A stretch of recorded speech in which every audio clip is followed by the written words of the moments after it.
Kill Zinzao. I'm going on the back line. I'm going on the back line. Get it back. No summoners. Okay, get the other ones. Get Baron. Baron. Get Baron. Baron. I got him. Yeah, let's go. Take this.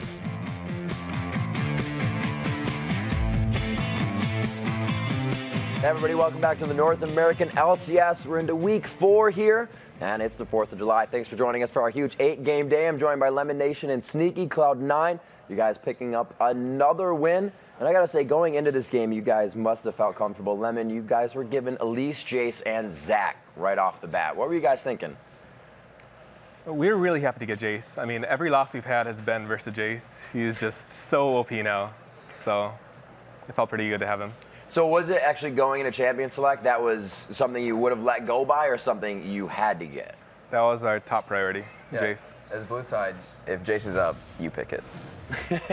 All right, so grabbing Jace, you guys didn't seem to put too much, not respect, but too much worry into a Twisted Fate pick. You just kind of left that up for Dignitas. Was that in the books or you weren't really worried about it? I think it was okay that we let him have it. It was kind of in our plan. The global pressure was really annoying to deal with, but ended up being okay. So coming into a game against Dignitas, Lemon, what do you guys, have in the forefront of your mind? Their newest comp, the Master Yi Ashe comp. It's been destroying us in scrims, so had to ban it out. You guys, you actually put a ton of respect to that with that ban. Seeing it actually falter the second time at MLG, that kind of doesn't think you would be able to put it on the back burner? I think if they had Ashe in the second game rather than the Varus, they would have won that game. So this game, again, not one of the fastest for velocity. So after that 30-minute mark, or velocity for Cloud9, obviously, you guys, what is it for you guys? Do you have to change up anything, or can you still go with the aggressive strategy after the 30-minute? Usually you guys, your average, I think, right now is like 28 minutes. It really just depends on how the game flows. If we get a big lead, we usually end it strong and just 28 minutes, like you said. But if we ended up like dying all over the place and getting picked off, it just delays the whole game and ending it. So with the only 2 losses that you guys have, what did you learn most about those, if those were the matches you've gone back to, review and see what happened? Well, versus Vulcan, a lot of our loss was early game. We just died all over the place and couldn't really recover from that. And then CLG was kind of the same. We had a really bad level 1, and that just screwed us over really hard.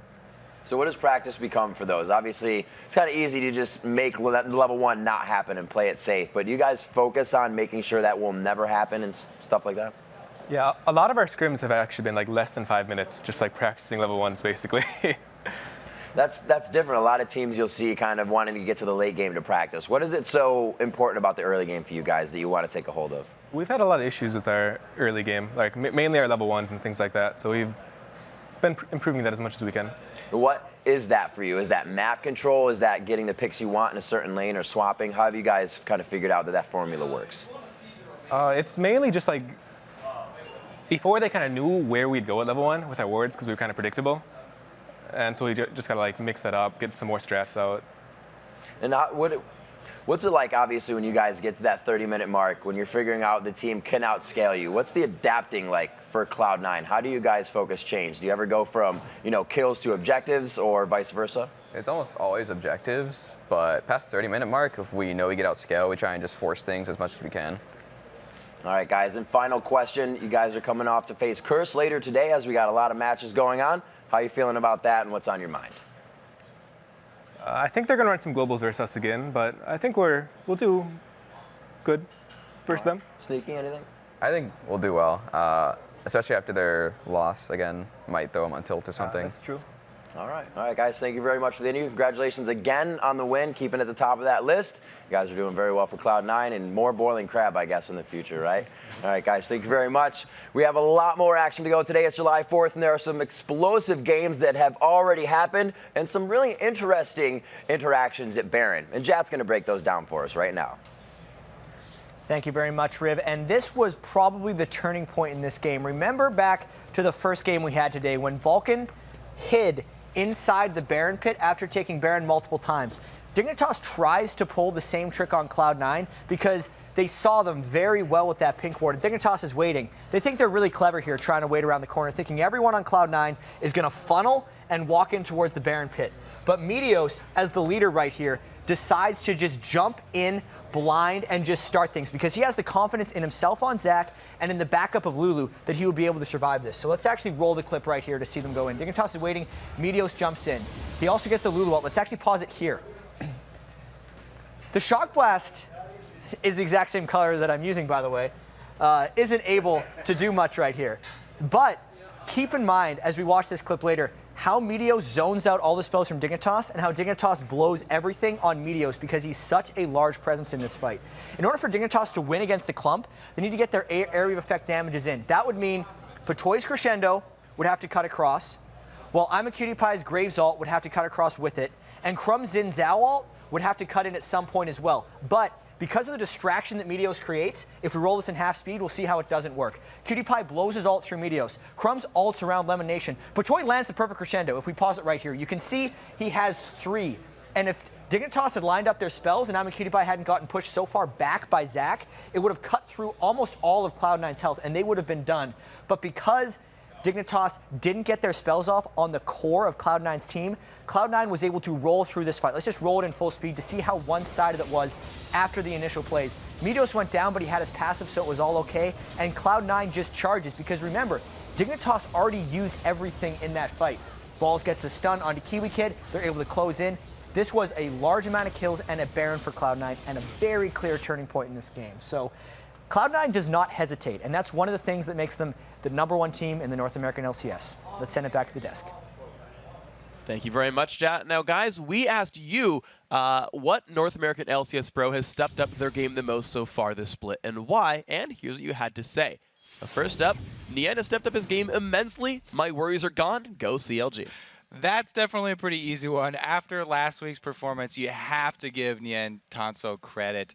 3 inhibitors, a 1 vs 3 triple kill, just all kinds of plays on that at least. Beautiful stuff. And of course, the next one says, I would have to say Edward. He's finally finding his rhythm with Curse, and they're really showing it now. This one, not only has Edward stepped up his play, but he's helped Cop step up his play, and he's been communicating much more with Curse than he did with Gambit. So I like that one too. Good job by Edward then. Of course, next one up is I think Meteos has stepped up his game like no other. The guys don't seem to have a bad game, always in the right spot. So he started out up here, and then he stepped his game up even higher up here. They've always been in first place, so can't argue. Yeah, he has died more than he did during the promo relegation tournament. That's but true. At the very least, he's certainly been engaging well. And you saw, of course, that clip by Jat. He tanked everything for the team. And I guess when you die for those kind of team fights, it's all right.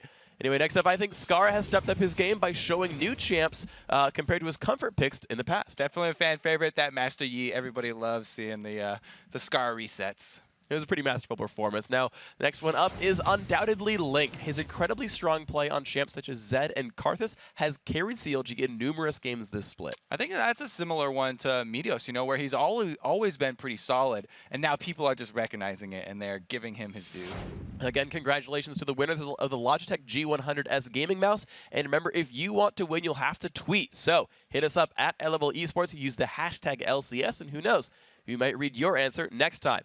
All right, now we're 3 games into our 4th of July blowout. Let's take a look at the new North American LCS standings. Cloud9 is still flying high in first place with a 9-2 record, while Vulcan is alone in second place, at least for the moment, at 7-4. In third place, it's Counter Logic Gaming, with Team Coast sitting in 4th. Dignitas and TSM are tied for 5th, while Curse and Velocity round out the bottom of the standings. And we still have 5 more explosive matches coming your way this 4th of July, starting with CLG taking on Team Coast, followed by Curse throwing down against Cloud9. After that, Team Solo Mid looks to go 2-0 for the 4th when they take on Team Coast. And then it's Velocity facing off against CLG and Dignitas taking on Vulcan. So flip those burgers on the grill and open up another round of refreshments, because the North American LCS 4th of July party will be right back after a short commercial break. But first, the LCS pros get their chance to sound off about the league's new Law of the Jungle.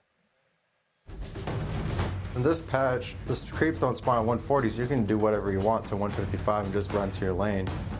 There's a lot of big changes in 3.8. You can't start small camps anymore, so it's almost essentially all about big buffs. Buff control at level 1 is huge as usual, but since it gives even more experience, losing the buff is a gigantic loss.